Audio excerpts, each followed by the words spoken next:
إن الحمد لله نحمده ونستعينه ونستغفره ونعوذ بالله من شرور أنفسنا ومن سيئات أعمالنا من يهده الله فلا مضل له ومن يضلل فلا هادي له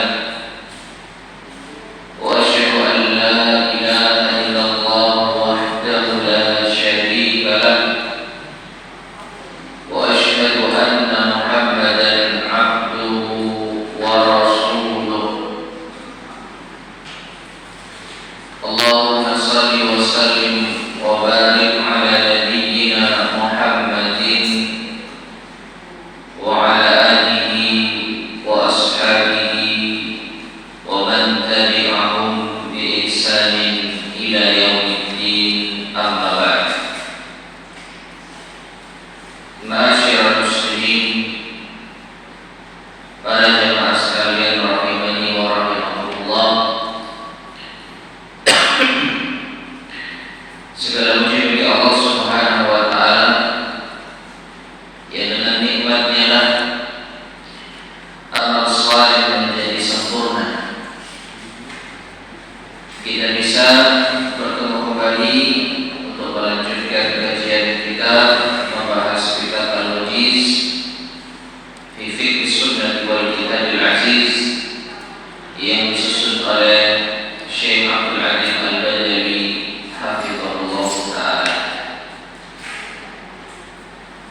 dan masih di dalam pembahasan kitab Al-Buyuh atau kitab jual beli. Kita sampai pada pembahasan tentang qard atau hutang piutang, sampai pada poin bersikap baik dalam membayar hutang. Bersikap baik dalam membayar hutang. Jadi di sini yang ditekankan terlebih dahulu adalah orang yang berhutang, apa yang seharusnya dia lakukan dan upayakan. Maka orang yang berhutang, dia seharusnya perhatian terhadap hutangnya. Nabi SAW bersabda, Inna khiyarakum ahsanukum qada'an.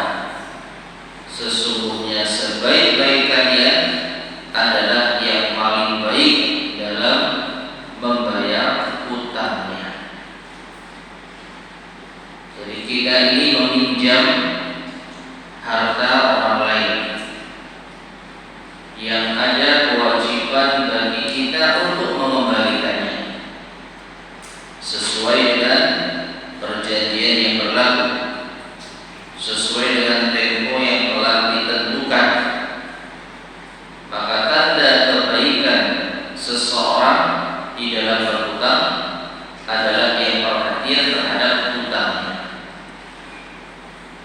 Dan sekiranya ia tidak mampu membayar hutangnya karena belum diberi kemudahan oleh Allah Subhanahu wa taala, setidaknya ia tidak lalai di dalam mengkonfirmasi, di dalam meminta tenggat waktu, bukan justru malah hilang atau menghilang atau abai.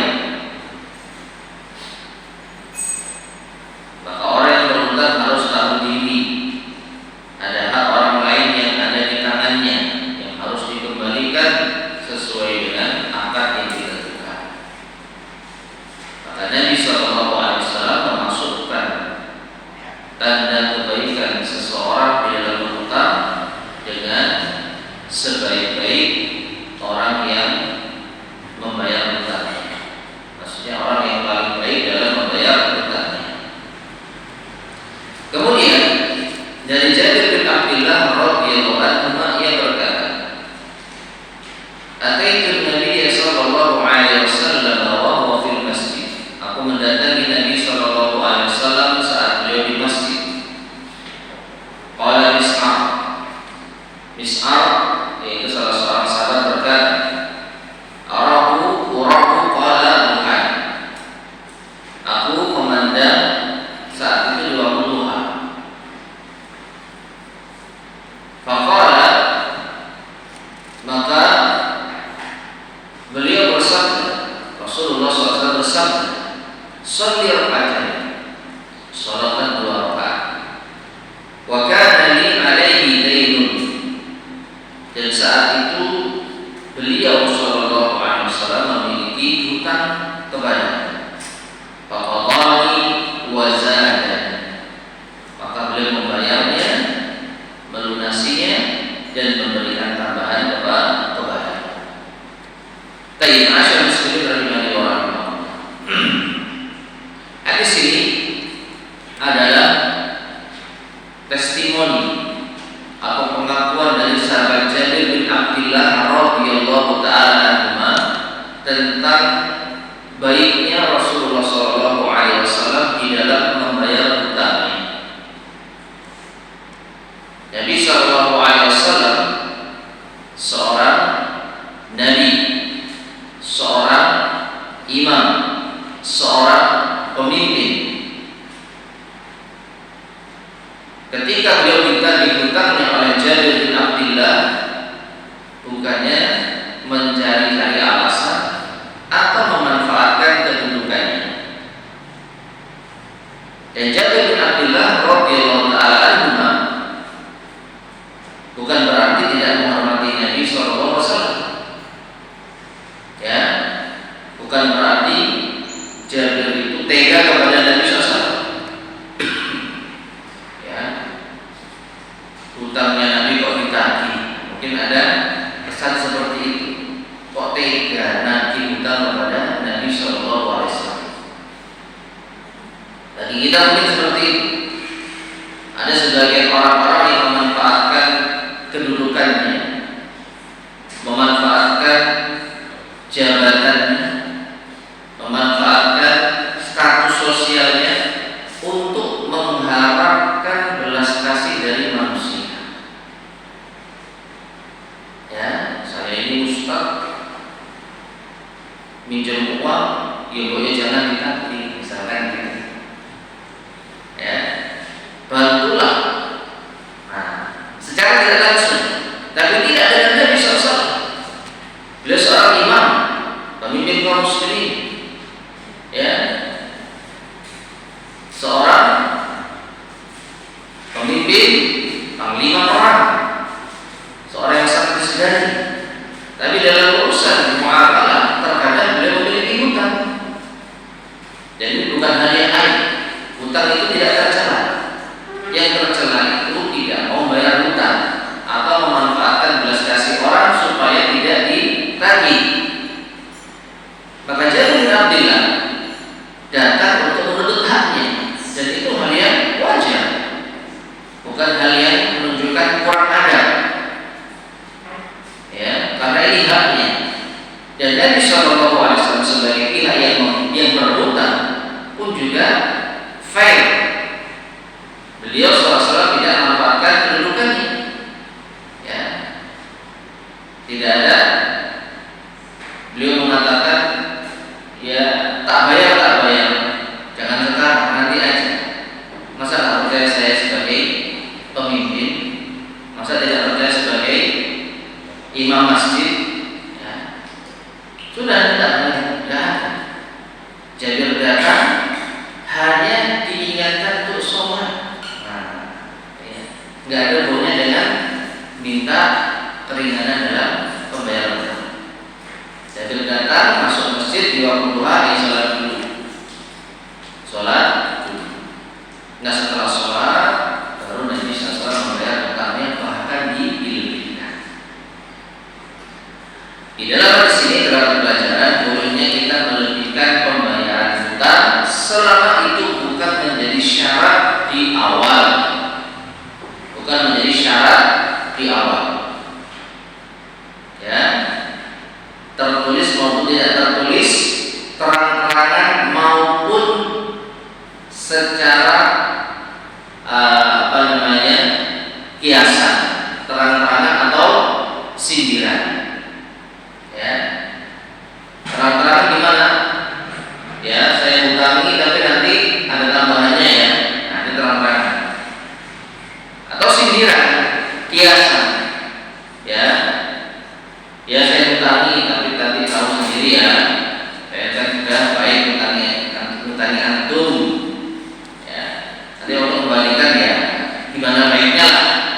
Ini nggak terang-terang, tetapi ada isyarat meminta tambahan. Maka ini tidak boleh. Ada beberapa pihak yang berhutang memberi tambahan secara sukarela tanpa ada persyaratan sebelumnya, maka ini dibolehkan. Kata termasuk di antara cara mengembalikan hutang yang terbaik. Ingat, tidak dengan syarat di depan, di awal. Murni inisiatif dari pihak yang berhutang. Ya mungkin sebagai bentuk rasa terima kasih karena saat dia butuh tidak ada uang, ada pihak yang mau menghutangi. Maka sekarang ketika dia memiliki kelapangan, dia bayar hutangnya plus diberi tambahan. Cuma sekali lagi pihak yang menghutangi jangan sekali-kali berharap ada pengembalian tambahan. Ini sama saja. Ya, mengharapkan sesuatu yang sifatnya sosial untuk meraih keuntungan. Jadi jangan pernah berharap orang mengembalikan hutang dengan lebih. Tapi kalau dilebihkan, diterima atau tidak? Diterima. Ya, silakan diterima.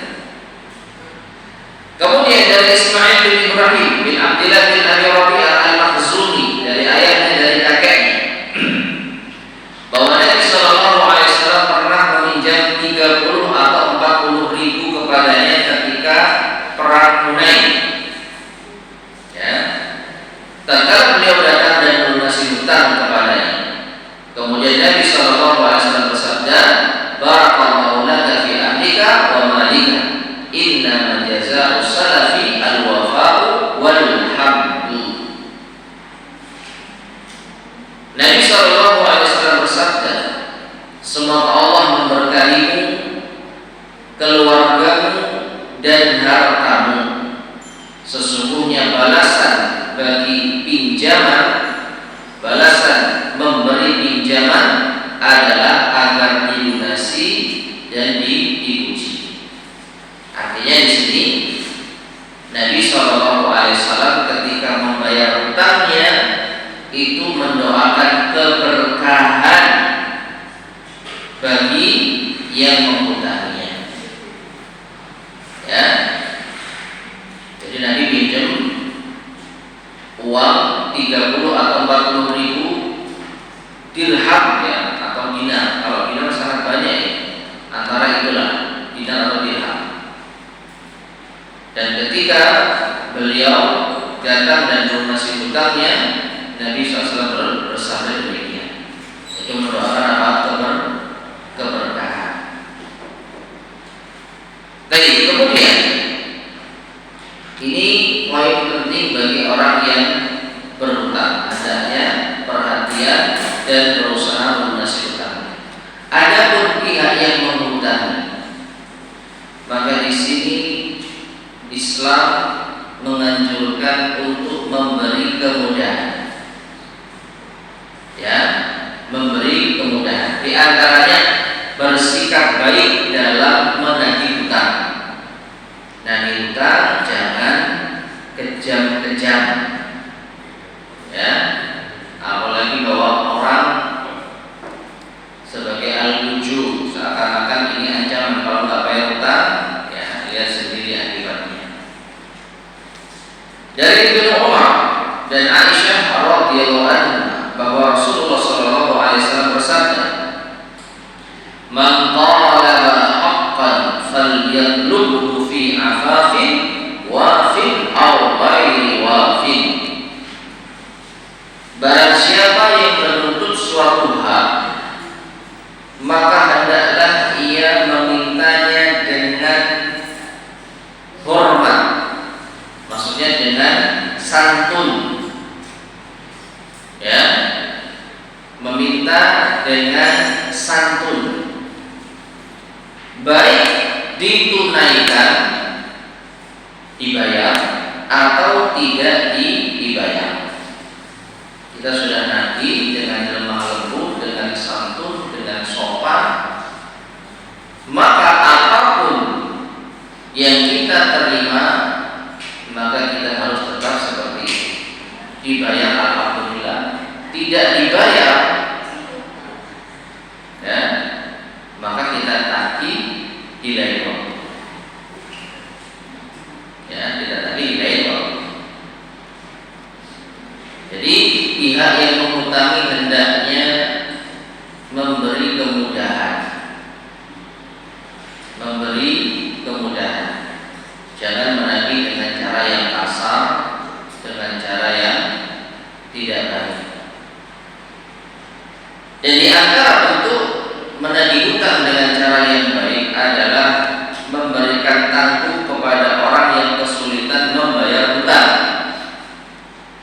Allah Subhanahu wa taala berfirman dalam surat Al-Baqarah ayat 280, "Wa in kana dzu usratin fanadiratun ila maisarah wa an tasaddaqu khairul lakum in kuntum ta'lamun." Ya, artinya, dan jika orang yang berhutang itu dalam kesulitan untuk membayar hutangnya, maka berilah tangguh hingga ia memiliki kelapangan. Ya, maaf belum bisa bayar, maka apapun alasannya, ya, maka ya sudah. Nanti kalau sudah punya, kalau sudah ada, atau nanti pekan depan saya datang lagi, sesuai dengan mungkin perjanjian. Gak apa-apa. Ya, ketika kita menagih hutang, ternyata yang bersangkutan belum ada. Oh maaf, belum ada. Qadarullah demikian dan demikian misalkan. Ya sudah. Kapan kira-kira adanya? Besok, ya sudah, besok saya datang. Ya. Wa atasaddaqu, namun jika kalian bersedekah, maksudnya apa? Kalian bebaskan hutangnya, khairul lakum, itu lebih baik bagi kalian jika kalian mengetahuinya. Nah, perhatikan ya, betapa proporsionalnya syariat Islam. Bagi pihak yang berhutang, jangan main-main. Ada hak orang yang tertahan di tanganmu. Ya, nanti ada pertanggung jawabannya di akhirat kalau sampai tidak mau bayarkan. Namun bagi pihak yang menghutangi, maka dianjurkan untuk apa? Memberi kemudahan, keringanan, kalau bisa dibebaskan. Ya, kalau bisa dibebaskan. Maka kedua belah pihak ini kalau betul-betul menjalankan petunjuk dari agama Islam ini, maka yang ada adalah kedamaian. Pihak yang berhutang tahu diri, berusaha membayar, ya, berusaha melunasi. Pihak yang menghutangi sopan dan baik di dalam menagih. Kalau ketemu kan enak, ya. Kalau ketemu sangat menyenangkan, ya. Jadi masing-masing dituntut untuk menjalankan sesuai dengan petunjuk dari agama Islam. Kemudian dari Hudzaifah radhiyallahu anhu, dia berkata, aku mendengar Nabi sallallahu alaihi wasallam bersabda, "Mata rajulun faqila lahu ma kunta taqul." Ada seseorang yang meninggal dunia, lalu dikatakan kepadanya, apa yang dahulu kau katakan? Kuntu ubai'un nasa fa atajawazu 'anil musir wa uqabilu 'anil musir fa ghufira lahu. Ya. Aku menjawab, atau dia menjawab, aku dahulu berjual beli dengan orang-orang. Aku bersikap lembut di dalam menagih hutang orang yang memiliki kelapangan, dan aku memberi keringanan kepada orang yang kesulitan. Maka ia pun diampuni. Masyaallah muslimin rahimani wa rahimakumullah. Jadi Nabi sallallahu alaihi wasallam menceritakan tentang seseorang setelah ia meninggal dunia. Ya, ia meninggal dunia. Maksudnya menceritakan tentang apa yang terjadi saat ia berada di alam kubur. Dan Nabi SAW mengatakan hal ini berdasarkan wahyu dari Allah Subhanahu wa Ta'ala. Jadi Nabi menceritakan ada orang yang ketika meninggal dunia dia mendapat ampunan dari Allah Subhanahu wa Ta'ala. Lalu ada yang bertanya, dengan sebab apa kau diampuni oleh Allah Subhanahu wa Ta'ala? Apa amalanmu di dunia dulu sehingga kau mendapatkan keutamaan ampunan Allah Subhanahu wa Ta'ala? Maka orang ini mengatakan, ini di alam akhirat ya, karena tidak mungkin orang yang sudah mati bisa bicara di dunia. Cuma Nabi menceritakan berdasarkan wahyu dari Allah. Orang ini menjawab, di dunia dahulu aku suka bermuamalah, ya, berkali-kali melakukan transaksi jual beli ataupun hutang piutang. Maka ketika aku menagih hutang, aku tagih dengan lemah. Orang yang memiliki kemampuan untuk membayar hutang, maka aku tagih dengan lemah. Namun bagi orang yang tidak mampu membayar hutangnya, maka aku berikan dari keringanan.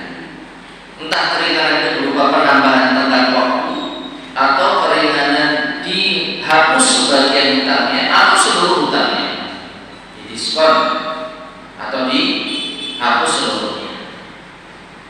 Nah, ini menunjukkan keutamaan orang yang memudahkan urusan orang lain di dalam pembayaran hutang, diampuni oleh Allah Subhanahu wa Ta'ala.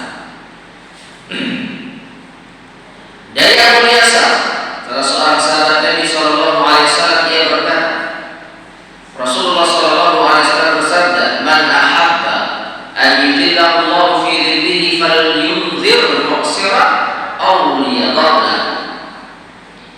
Barang siapa yang ingin mendapatkan naungan Allah di hari kiamat nanti, maka hendaklah ia memberi tangguh pada orang yang kesulitan membayar hutang, atau ia bebaskan hutangnya. Ya. Ini di antara keutamaan memberi kemudahan orang di dalam membayar hutang, mendapat naungan Allah Subhanahu wa Ta'ala di hari kiamat. Ya, di hari kiamat. Mungkin kita sering mendengar hadis Nabi Sallallahu Alaihi Wasallam, ada 7 golongan yang mendapat naungan Allah di hari kiamat yang tidak ada naungan kecuali Allah Subhanahu wa Ta'ala. Ya, sab'atun yudhilluhumullahu fi dhillihi yauma la dhilla illa dhilluh. Ada 7 golongan yang akan mendapat naungan dari Allah pada hari tidak ada naungan kecuali naungan dari Allah. Ya. Dari 7 golongan tersebut tidak ada golongan yang disebutkan dalam hadis ini.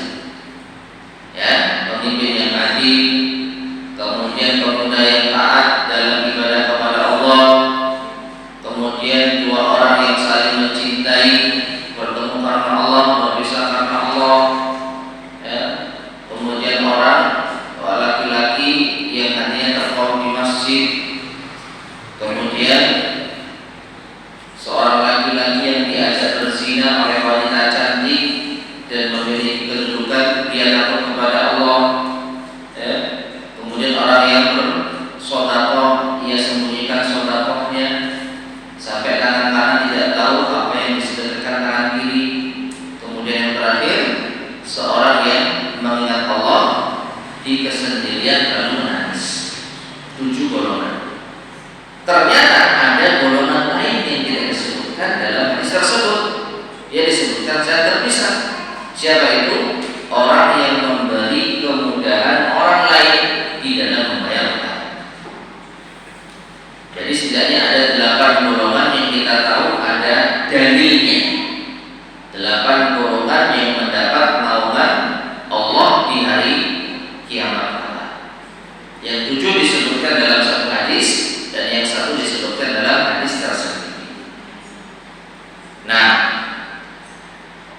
Berikutnya, ancaman bagi orang yang mampu membayar hutang tetapi dia tidak membayarnya.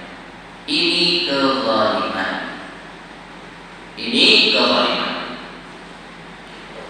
Dari Abu Hurairah radhiyallahu anhu, ia berkata, Rasulullah sallallahu alaihi wasallam bersabda, "Maqtul ghaniyyi zulmun." Maqtul ghani, orang kaya, orang yang mampu membayar hutang tetapi ia menunda-nunda pembayarannya adalah kezaliman. Ma'asyiral muslimin rahimani wa rahimakumullah. Mengapa zalim? Karena sekali lagi harta yang ada di tangannya itu bukan miliknya. Itu milik orang lain yang ia pinjam. Dan yang namanya pinjam itu suatu saat harus dikembalikan. Maka tidak mengembalikan barang kepada pemiliknya itu kezaliman. Itu bukan barang, itu bukan hak. Dia hanya meminjam, dia hanya memakai, tidak berhak memiliki. Ya. Namun apabila orang tersebut memang tidak mampu, belum ada uang untuk membayar, maka beda lagi. Yang kita bahas di sini adalah orang yang mampu membayar, orang yang memiliki cukup uang untuk membayar, tapi dia tunda-tunda. Ya, maka ini kezaliman. Baik. Kalau ternyata orang itu sudah memiliki cukup uang untuk membayar, tapi belum jatuh tempo, apakah dia tetap harus membayar secepat mungkin atau boleh baginya membayar sesuai dengan temponya? Nah, ini bahasan yang menarik. Ya, dia punya utang cicilan syar'i yang harus dibayar misalkan per tanggal 10 di setiap bulannya. Ya. Dan di tanggal 1 dia memiliki uang yang cukup untuk membayarnya. Apakah wajib dibayar secepat mungkin atau boleh baginya untuk membayar sesuai dengan jatuh temponya? Artinya, kalau dia tidak membayar sesegera mungkin, apakah termasuk kezaliman? Maka wallahu a'lam bishawab, jawabannya tidak. Karena apa? Syarat yang ditentukan jatuh temponya itu sudah ditetapkan tanggal 10. Maka ketika ia belum membayar sebelum tanggal 10, meskipun dia memiliki harta, tidak dianggap zalim. Karena kesepakatannya tanggal 10. Tapi apakah boleh? Ya jelas boleh. Justru baik. Kenapa? Karena untuk menghindari hal-hal yang tidak diinginkan. Sekarang ya ada uang. Sekarang ada uang. Ya, belum jatuh tempo, nanti saja. Kita sepakai. Akhirnya nggak ada uang ketika jatuh tempo. Maka malah susah. Ya. Tapi kalau kita bisa menjamin, kalau kita bisa berhati-hati di dalam pengeluaran dan kita bisa memastikan insya Allah tanggal 10 uang ini masih utuh, maka tidak apa-apa. Ya. Jadi menunda pembayaran hutang itu termasuk kezaliman. Ketika sudah jatuh tempo, dia mampu bayar, nggak dibayar. Ya. Sudah jatuh tempo, dia mampu bayar tapi nggak dibayar. Atau mendekati jatuh tempo, dia melakukan transaksi lain yang mengakibatkan uang yang disiapkan untuk pembayaran itu berkurang.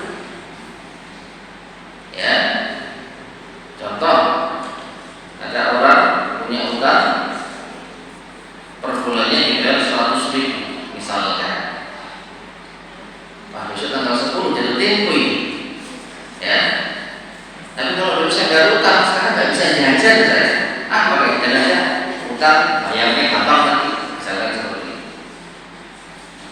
Maka ini kezaliman, ya, kezaliman. Jelas-jelas besok jatuh tempo pembayaran dan dia punya uang tersebut, tapi sengaja dia pakai untuk kebutuhan lain supaya nanti ada alasan belum bisa bayar utang. Ini termasuk kezaliman. Ini termasuk kezaliman. Karena dia menunda pembayaran utang dalam kondisi mampu. Beda dengan kondisi darurat. Sudah disiapkan uang untuk pembayaran utang, ternyata ada musibah. Ya, ada musibah yang mau tidak mau dia pakai dana itu untuk menyelesaikan urusan. Bukan sekedar apa? Jajan, bukan sekedar kebutuhan yang tidak penting. Ya, maka hati-hati orang yang menunda pembayaran utang padahal dia mau. Maka Anda termasuk apa? Kemudian di dalam Islam, orang yang mampu membayar hutang boleh dipenjara jika ia enggan membayar hutangnya. Dari Amr bin Asy'ari, dari ayahnya, ia berkata, Rasulullah SAW bersabda, "Layyul wajibi yuhillu 'irdahu wa 'uqubatahu." Kalau kita perhatikan sebenarnya konteksnya bukan dipenjara sebagaimana kita paham, ya. Jadi kita baca hadisnya, layyul wajib, orang yang mampu membayar hutang tapi ia menunda-nunda, yuhillu 'irdahu, maka halal kehormatannya, wa 'uqubatahu, dan halal untuk dihukum. Nah, dihukum inilah yang dipahami dipenjara, ditahan, atau dibatasi aksesnya, dibatasi transaksinya. Mungkin itu yang lebih tepat. Karena kalau di penjara, misalkan ya di penjara, ya gimana dia cara bayar hutangnya gitu. Tidak bisa apa. Tapi kalau dibatasi aksesnya, dibatasi transaksinya, ini masih mungkin kan? Ya, misalkan dia mau beli sesuatu melalui online, mau bayar nggak bisa, ya. Loh, kok saya bayar? Padahal saya punya uang. Iya, nomor Anda diblokir karena Anda masih punya tanggungan ke pihak lain yang belum dibayar. Nah, cocok ini kalau ini diterapkan. Jadi pembayaran online-nya mau QRIS, mau transfer, diblokir sebelum dia menyelesaikan pembayaran hutang. Sebenarnya mudah kan? Tinggal pihak yang menghutangi laporan kepada pihak tertentu, fulan tidak bayar hutang, padahal dia punya uang di rekeningnya, ya. Lalu misalkan ini gambaran saja ya, misalkan pihak yang terkait akhirnya mengecek, mensurvei, benarkah ada transaksi hutang piutang antara fulan dengan pihak yang melapor? Oh benar, jumlahnya sekian, sudah terverifikasi. Lalu jumlah uang di rekening fulan yang hutang ternyata masih mencukupi. Oke, rekeningnya diblokir untuk melakukan transaksi. Ya, akhirnya apa? Dia mau makan di restoran apa, mau bayar, waduh, pembayaran ditolak. Kenapa? Anda masih punya tanggungan ke pihak lain. Ini kalau semua diterapkan, masya Allah. Ya. Kalau memang bisa diterapkan, dan ini insya Allah mudah, insya Allah mudah.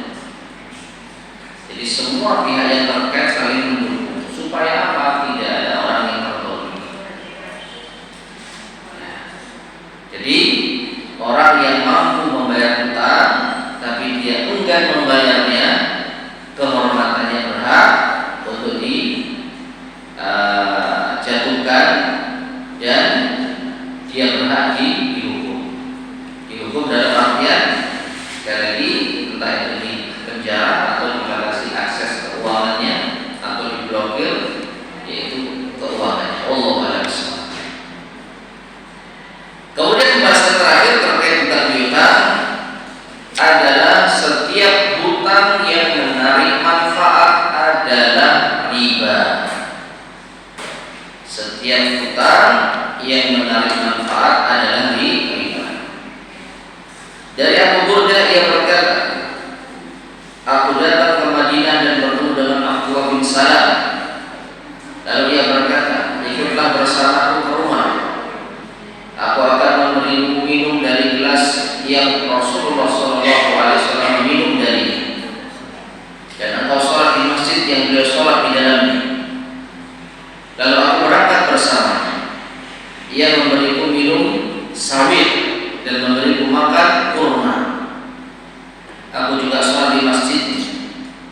Kemudian ia berkata kepada Abdullah bin Salam, sesungguhnya engkau berada di suatu negeri yang tersebar riba di dalamnya.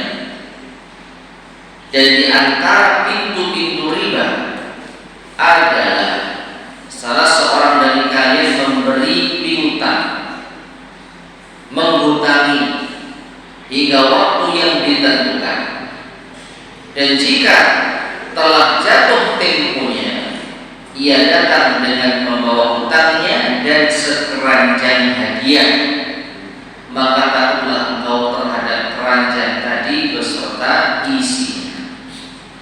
Masyaallah muslimin rahimani wa rahimakumullah. Perhatikan di sini.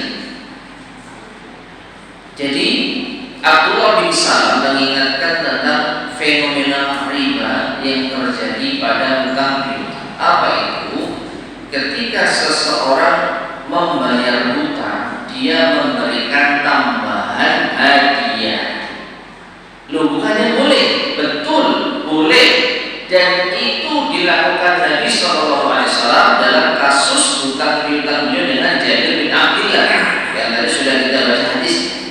Dan sekarang kalau tidak boleh, maka yang dipahami dari hadis yang kita bacakan barusan, yang Abdullah bin Salam menyimpulkan keranjang tambahan hadiah dari itu riba, itu ketika dijadikan persyaratan di muka,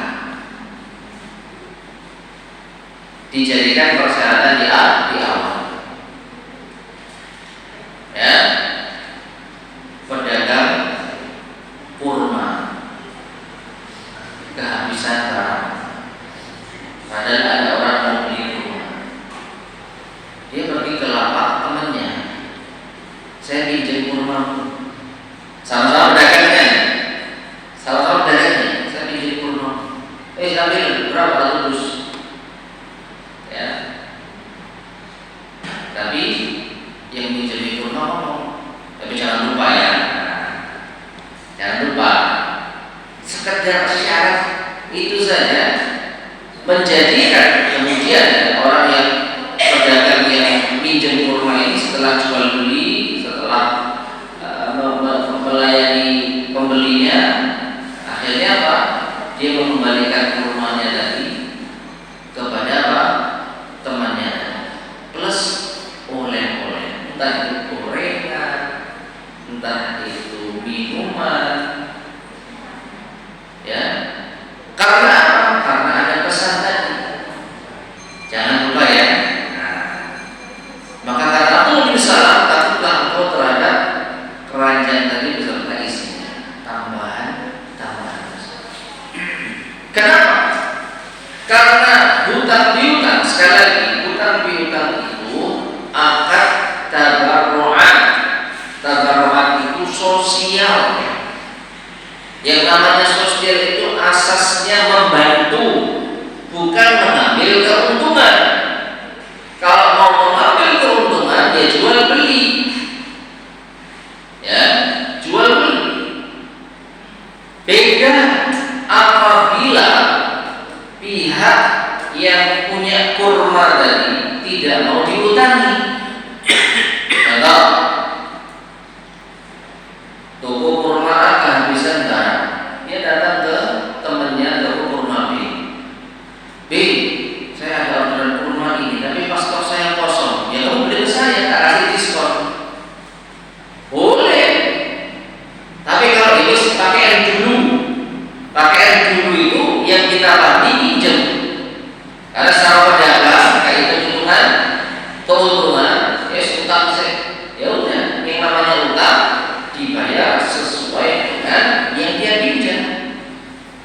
Apa tadi?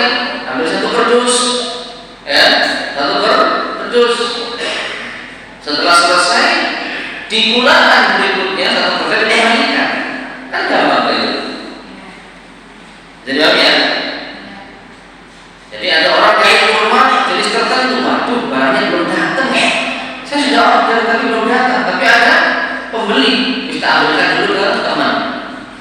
Teman B, saya pinjam dulu ya satu kardus ke rumahnya. Nanti siang insya Allah barang saya datang, ya. Mau ambil aja, ambillah satu kardus. Tapi dia ngomong jangan lupa ya, ada jangan lupanya ini. Berarti ini peminjaman hutang piutang yang menarik manfaat, maka tambahannya itu riba. Entah itu gorengan, satu bungkus makanan, es teh satu gelas, es jeruk satu gelas, ya. Karena apa? Dengan adanya hutang piutang ini, pihak yang menghutangi mendapat manfaat. Tapi kalau tidak disyaratkan, monggo ambil aja.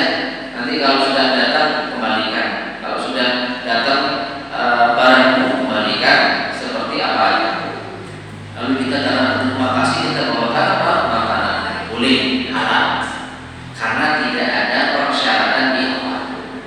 Dan persyaratan tadi sudah kita sampaikan, baik persyaratan terang-terangan maupun dengan sindiran. Ya. Nah, masyaallah muslimin rahimahullah. Manfaat yang itu juga termasuk di antara riba. Ini berbagai macam modelnya, bukan hanya sekedar materi, bukan hanya sekedar nominal, tapi juga bisa termasuk di antaranya jasa. Ya, contoh.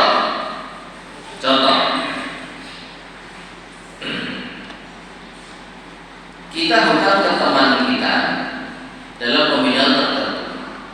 Katakanlah teman kuliah. Dan selama ini berangkat kuliah itu nggak pernah bareng, sendiri-sendiri. Rumahnya memang dekat, tapi berangkat kuliah sendiri-sendiri. Ya, suatu ketika kita pinjam uang kepada teman kita. Kalau pinjam uang 1 juta, dibayar pekan depan. Nah, setelah hutang piutang itu terjadi, dalam proses hutang piutangnya maksudnya belum lunas, jadi janjinya sepekan ya, sepekan. Di hari kedua setelah hutang piutang itu, pihak yang menghutangi ngomong, kamu kan sudah tak hutang, ya boleh sekali-kali saya dijemput pas kuliah. Ya. Nah, pihak yang berhutang sungkan. Ya, iya, saya ini sudah hutang, maka sebagai bentuk terima kasih saya barengi dia berangkat kuliah. Ada nilai manfaat gak di sini? Ada. Seumur umur tidak pernah bareng, tidak pernah minta nunut. Tetapi karena ada transaksi hutang piutang, ada nilai manfaat yang didapat dari pihak yang menghutang, maka ini termasuk riba.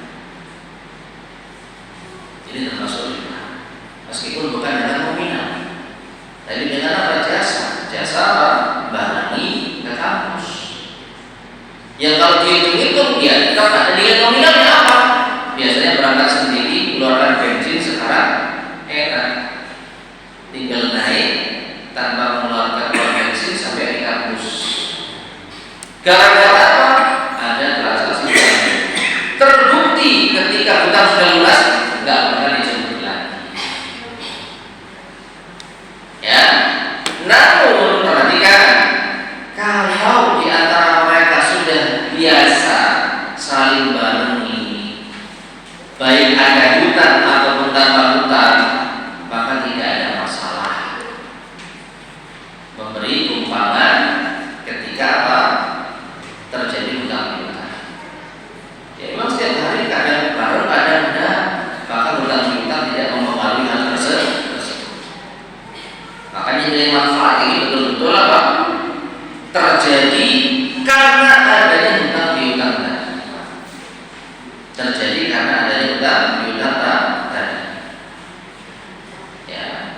Sama dengan pedagang kurma tadi. Hutang berapa kardus?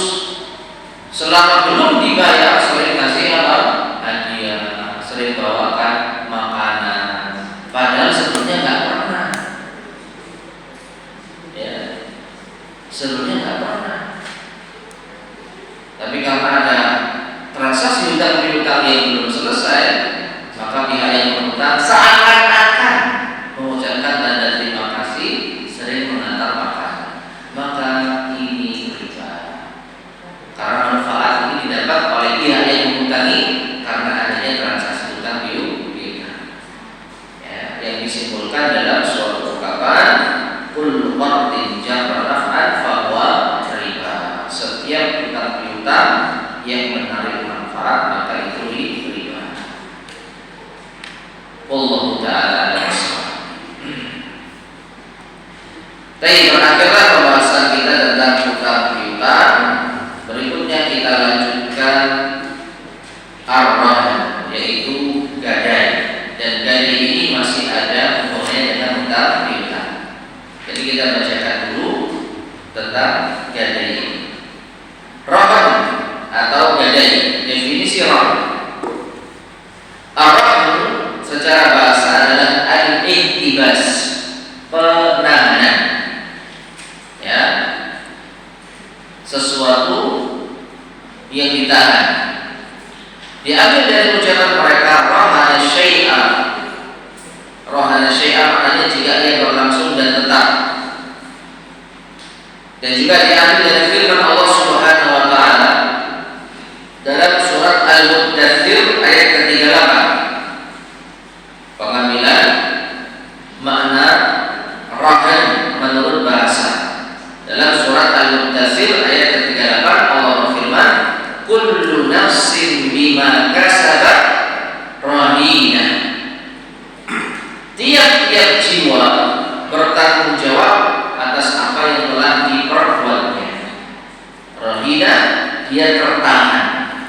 Setiap jiwa itu akan tertahan sesuai dengan apa yang dia perbuat. Maksudnya apa? Apa yang diperbuat berupa kebaikan, maka itu akan tertahan dan nanti akan dibalas dengan kebaikan pun. Ya, sebelum urusannya selesai dia tertahan. Adapun secara syariat, rahan atau gadai adalah menjadikan harta sebagai jaminan bagi hutang agar bisa dilunasi darinya jika yang berhutang berhalangan atau uzur dari membayar hutangnya. Masyaallah muslimin rahimani wa rahimakumullah. Jadi rahan, gadai atau jaminan itu adalah harta yang ditinggalkan kepada pihak yang menghutangi sebagai jaminan apabila ia tidak mampu membayar hutangnya. Ya. Dan biasanya itu harta berharga. Dan ini di antara hal yang diperbolehkan. Secara asal orang mau hutang tanpa jaminan tidak apa-apa. Namun ketika orang itu kurang percaya atau khawatir pihak yang berhutang tidak mampu melunasi hutangnya, maka boleh dia meminta jaminan. Boleh dia meminta jaminan. Saya butuh duit 5 juta, banyak sekali. Dia ada keperluan. Tapi kita orang ini mau membayar nggak? Ya sudah, saya pinjam 5 juta, tapi kamu tinggal motor beserta surat-suratnya. Karena nanti kalau nggak ada suratnya ya percuma, nggak bisa dijual. Ya, atau kamu tinggal HP mahal ya, HP yang harganya di atas 5 juta. Saya tahan. Nanti kalau kamu sudah bayar, Kalau nggak bisa bayar, habis saya jual sebagai pelunasan. Nanti kembalinya kalau kelebihan saya kembalikan. Kalau kurang, ya harus punya tanggungan kekurangannya. Itu apa? Jaminan atau gadai. Nah, gadai ini disyariatkan. Allah Ta'ala berfirman dalam surat Al-Baqarah ayat 283. Surat Al-Baqarah ayat 283, ayat yang paling panjang ini ya, yang menjelaskan tentang transaksi muamalah dalam berbagai macam jenisnya. Allah berfirman, "Wa in kuntum 'ala safar wa lam tajidu katiban farihanum maqbudah." Dan jika kalian sedang safar, perjalanan jauh, dan kalian tidak menjumpai juru tulis, saksi yang mencatat hutang piutang kalian, maka hendaklah ada rihanul maqbudah, barang jaminan yang ditahan oleh pihak yang menghutang. Masyaallah muslimin rahimani wa rahimakumullah. Memang ayat ini terkait dengan hutang piutang yang tidak didapati saksi ataupun juru tulis. Ya. Dan saat safar. Mengapa disebutkan saat safar? Karena biasanya saat safar itu di zaman dulu tentu saja ketika ada transaksi hutang piutang, cuma berdua aja. Enggak ada alat ataupun orang yang bisa dijadikan sebagai saksi. Ya kalau sekarang ya kita ngobrol di HP itu sudah menjadi alat bukti dokumentasi. Sekarang kita dimudahkan, mau utang tinggal scroll berapa utangnya dan berapa pembayarannya, gampang. Di zaman dahulu ya, saya mau utang saat safar, siapa yang tahu? Siapa menjadi saksi? Siapa yang mencatat? Tidak ada. Ya. Maka Allah Subhanahu wa taala berikan solusi dengan jaminan. Namun bukan berarti saat kita tidak sedang safar atau saat kita punya juru tulis sekalipun, bukan berarti nggak boleh pakai jaminan atau barang gadai, tetap diperbolehkan. Apalagi di zaman sekarang, ya sudah ada catatannya saja bisa meleset, ya sudah ada buktinya, saksinya itu masih bisa berkelit. Maka boleh kita mendukung transaksi hutang piutang dengan apa? Barang gadai. Ya. Kemudian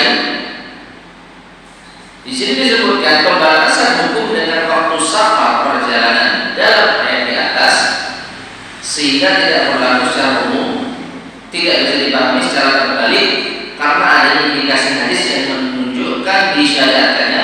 Maksudnya Allah menyebutkan saat safar, berarti saat tidak safar tidak boleh. Jawabannya bukan begitu, karena ada hadis yang lain dari Aisyah radhiyallahu anha, anna Nabi sallallahu alaihi wasallam ishtara min yahudiyyin ta'aman ila ajalin farahanahu dirhamu. Bahwasanya Nabi sallallahu alaihi wasallam pernah membeli dari seorang Yahudi makanan sampai pada tempo yang ditentukan, dan beliau dalam kondisi menggadaikan baju perangnya.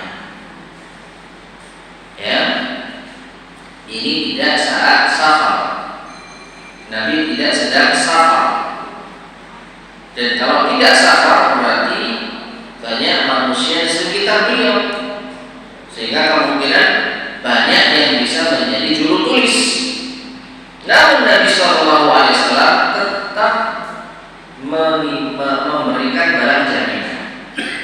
Ya, jadi Nabi meletakkan baju besinya sebagai jaminan atau barang gadai agar bisa meminjam uang dari Yahudi tersebut. Ya, jadi kesimpulannya menyerahkan jaminan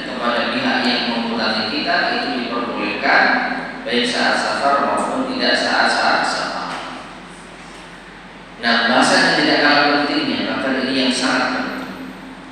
Apa hukum memanfaatkan barang yang digadaikan? Hukum memanfaatkan barang jaminan. Maka tidak boleh bagi orang yang menerima gadai, ya, untuk memanfaatkan barang yang digadaikan, yang dijaminkan, sebagaimana yang telah lewat dalam masalah hutang piutang tadi. Apa? Kullu qardin jarra fahuwa. Setiap hutang piutang yang menarik manfaat adalah riba. Perhatikan, hutang piutang atau jaminan gadai itu tidak lepas dari hutang piutang, kan begitu? Ya, yang namanya gadai, yang namanya jaminan, karena ada transaksi apa? Hutang piutang. Lo ada kok nitipkan barang sebagai jaminan tapi bukan hutang piutang. Beda lagi kalau itu namanya wadiah, nitip. Ya, nitip. Saya mau pergi keluar kota, saya nitip kendaraannya. Nah, ini bukan jaminan, nitip. Nitip itu apa? Wadiah. Beda hukumnya dengan rohman. Gadai jaminan. Yang namanya gadai jaminan itu ada transaksi hutang piutang. Meskipun bahasanya nitip, saya nitip motor ya. Nanti kalau saya nggak bisa bayar, motornya bisa dijual. Saya nitip HP ya. Kalau saya nggak bisa bayar, HP-nya bisa dijual. Ya. Saya nitip kambing ya. Saya butuh uang tunai. Ya. Sekarang misalnya berapa? 2 juta. Ya wis, kamu naruh apa saya? Ya ini saya punya kambing nih. Ya. Nah, jualnya kambingmu. Ya kalau jual bisa laku sekarang, saya nggak perlu utang. Masalahnya saya butuh sekarang, harus sekarang. Ya. Sedangkan kambing dijual nggak bisa laku secepatnya. Dan kamu juga nggak mau beli kambing saya kan? Beda jaminan. Titip kambingnya. Nanti kalau saya nggak bisa bayar besok, kamu jual kambingnya, misalkan. Maka jaminan itu karena ada hutang piutang. Nah, ketika hutang piutang ini ada nilai manfaat, apa itu? Dia bisa memanfaatkan barang gadainya, maka ini riba. Sekali lagi, yang namanya hutang piutang itu akad sosial. Unsurnya itu membantu, sehingga tidak boleh ada nilai manfaat. Kalau kita minjemin orang hutang, menghutangi orang hutang uang, lalu dia nitipkan sesuatu kepada kita, lalu kita memanfaatkan barangnya, maka ini nilai manfaat karena ada unsur hutang piutang. Coba kalau kita pikirkan, kira-kira kalau dia nggak ngutang ke kita, dia bakal nitipkan barang hartanya ke kita kan? Ya, ya. Karena hutang saja dia terpaksa memberi jaminan, menitipkan jaminan, maka jaminan itu jangan dimanfaatkan. Kalau kita manfaatkan, berarti kita mengambil manfaat dari hutang piutang dan diri kita. Namun ada kecuali, bolehnya memanfaatkan dalam jaminan itu ada syaratnya. Apa itu? Kecuali bila barang gadai tersebut berupa tunggangan, kuda, keledai dan sejenisnya. Tadi kita contohkan kambing, atau sesuatu yang bisa diperah susunya, sapi, unta, kambing dan yang lainnya. Maka yang boleh menaiki tunggangan tersebut dan memerah susunya jika ia memberikan nafkah dengan memberi makan kepada. Nah, ini yang jadi masalah. Ya, ada teman hutang ke kita, nitip kambingnya. Maka selama masa penitipan, penggadaian, kambing itu yang Yang dititipin berarti ada kompensasi yang bisa kita terima dengan penitipan kambing tersebut. Misal, ya, kita ngasih makan rumput dan kambing ini ternyata mengeluarkan air susu, boleh diambil susunya. Ya, misal ada teman utang kita menitipkan barang jaminan kuda butuh makan, ya kita kasih kuda itu makan, kita mengeluarkan biaya, ada kompensasinya, kita boleh pakai kuda tersebut secukupnya. Ada yang menitipkan motor butuh dipanasi, butuh dibensini, kecuali ini motormu kamu titipkan di sini nggak saya ramalkan ya, boleh sama dipanasi, dipakai supaya dia nggak rusak karena saya mau nitipkan ini cukup lama, ya. Saya utang 10 juta, kemungkinan bayarnya itu setengah tahun. Terus tak taruh apa motor ini, ya, motor ini ditaruh 6 bulan nggak diapa-apakan, khawatir rusak, ya boleh dipanasi. Ya udah tak bensin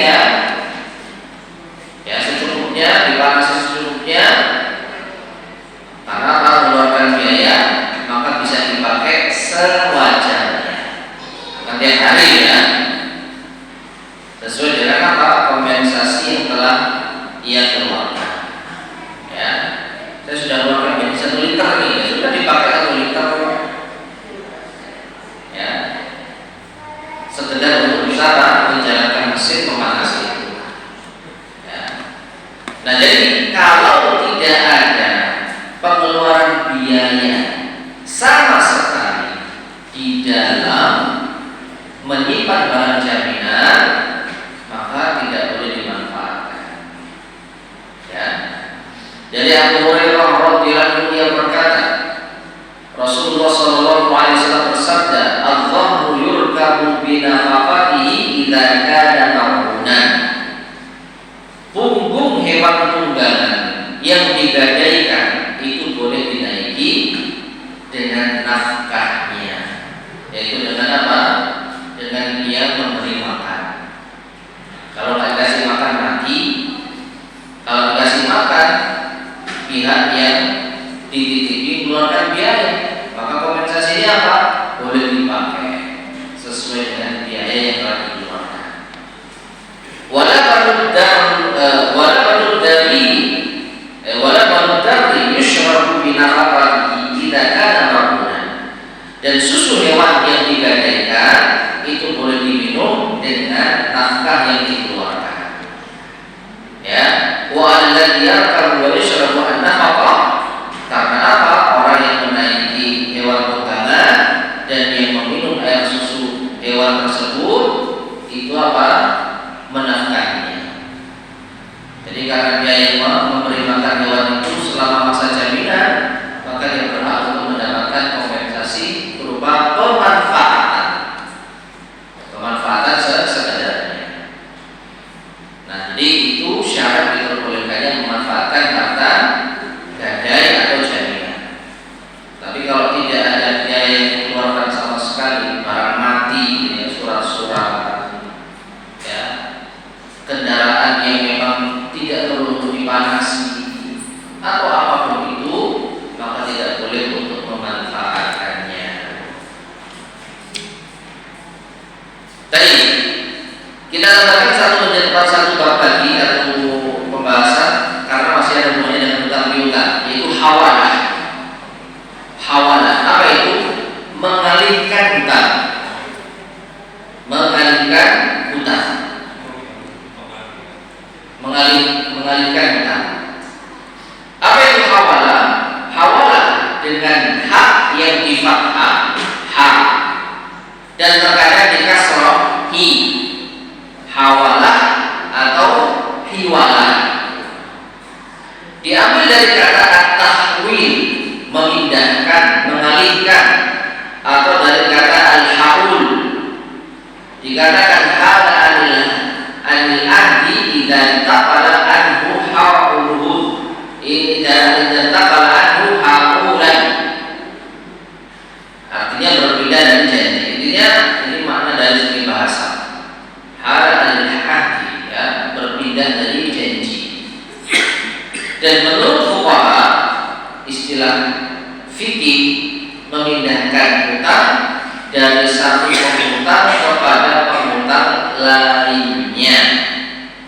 Tayyib Syekh Muslimin rahimahullah. Contoh. A punya hutang ke B. Di sisi lain, C punya hutang ke A. Bingung ya?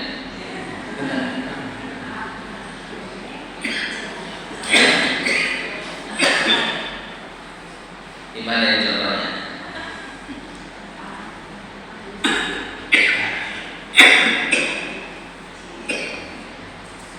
Iya, di contohnya itu gimana Ustaz? Dengan nama kan? Dengan nama atau ABD itu ya? Baik. A punya hutang ke B 100.000. A punya hutang ke B 100.000. C punya hutang ke A 100.000. Sudah dipahami? Lalu A bilang ke B, utangku tagihan ke C. Kamu jangan lagi ke saya, karena C punya utang ke saya 100.000, kan sama. Jadi kamu langsung potong kopas tagihan ke C. Itu namanya hawalah. Lalu apa maksudnya di sini? B harus menerima pengalihan hutang tersebut. Ya. Dengan catatan antara B dan C ini memiliki hubungan perkenalan. Maknanya kalau nggak memiliki hubungan perkenalan, ya siapa? Kok ujuk-ujuk kok? Ya, si C nanti juga akan apa namanya? Loh, saya hutangnya ke B kok, gitu loh. Ya.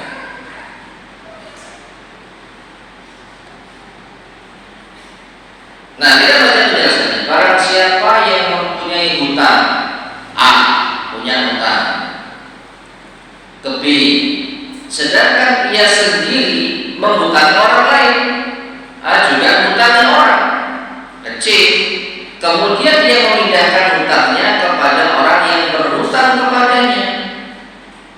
Ya, C, kamu nanti bayarnya ke A. Maka wajib bagi yang memberi hutang B untuk berpindah dalam menagih hutang. B nagihnya ke C, bukan ke A lagi. Jika orang yang dipindahkan hutang kepadanya al-muhal alaih itu kaya, maksudnya bisa membayar hutangnya. Maknanya begini, ya. A punya hutang ke B dan sudah jatuh tempo.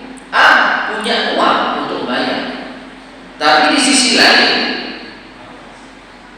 C juga punya hutang ke A dengan nominal yang sama, dan C juga perlu bayar. Nah, ketika masa penagihan ini, kalau kita runtut, B nagih ke A nagih ke C, kan gitu ya. Dan semuanya bisa bayar hutang, bukan pihak yang tidak bisa bayar. Maka daripada ribet, A ngomong ke B, kamu langsung ambil uang ke C. Sekali lagi, dalam konteks mereka saling mengenal dan tidak ada apa namanya itu birokrasi yang ribet. Kalau birokrasi ribet harus ada pengajuan, harus ada penagihan surat. Ya, nggak mungkin si A langsung nanti kecil, nggak ada hubungan apa-apa, ya kan? Tagihan ke B atas nama B, suruh nagih ke C, wah nggak ada surat penagihannya, ya nggak akan cair. Ya, maka dari itu Allah alam, ini berlaku bagi pihak yang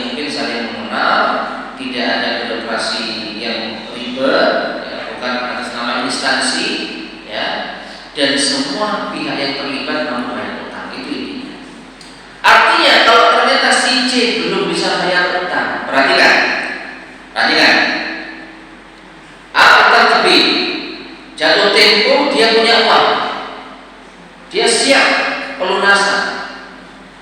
Di waktu yang sama C juga punya utang ke A. Anaknya, bayar utang bos, sekarang ada tempo. Ternyata si C lagi gak ada uang. Maka si A gak boleh ngomong ke B, tagihan utangmu ke C. Kenapa? Karena C dalam kondisi belum mampu bayar. Sedangkan A dia sudah mampu. Sehingga mau tidak mau kesulitan si C ya sementara ditanggung si A. Ya, dan kelapangan si A menuntut dia untuk membayar tepat waktu kepada si B. Jadi hawalah pengalihan hutang ini hanya berlaku dalam kondisi yang ideal. Semua saling mengenal, ya, dan semua mampu membayar hutangnya. Dan ini memang lebih simpel, kan gitu.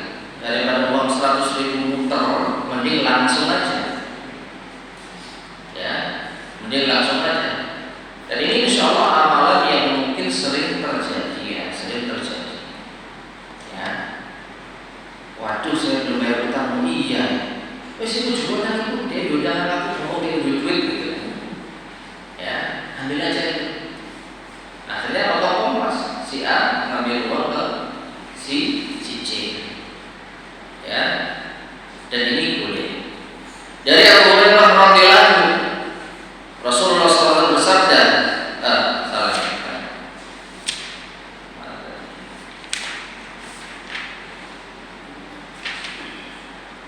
Oh iya betul. Nah, dari Nabi SAW bersabda, "Matlul ghani zulmun." Ternyata ada lanjutannya. Orang yang mampu membayar hutang tapi dia tunda-tunda itu kezaliman. Ini hadis yang tadi sudah kita baca ya. Tapi ada tambahannya.